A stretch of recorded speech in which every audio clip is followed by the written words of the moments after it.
Maswerteng tanghali po mga ka-STL, narito na po ang resulta ng STL Isabela para sa araw na to, first draw, April 10, 2025, araw ng Huwebes. Naway mga natayaan nyo po mga numero kanina ay manalo nawa ngayong tanghaling ito, 1 PM. Kaya't kunin nyo na po ang inyong mga tickets, narito na po ang resulta.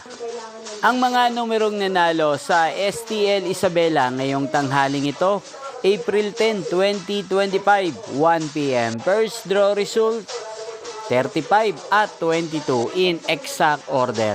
Sa lahat po ng tumaya kanina sa STL Isabela para sa first draw ng 35 at 22, congrats po sa inyo, panalo po kayo. At ngayong tanghaling ito sa STL Isabela, atin pong i-shoutout si Ate Amara ng Isabela na lagi din pong nanonood sa channel na to. Shoutout po sa inyo, Ate Amara. Sana po manalo din ng mga numerong tinatayaan nyo sa STL Isabela. Inyo pong napanood ang resulta ng STL Isabela. Magkita-kita pong muli tayo mamayang 7 PM para sa second draw result ng STL Isabela.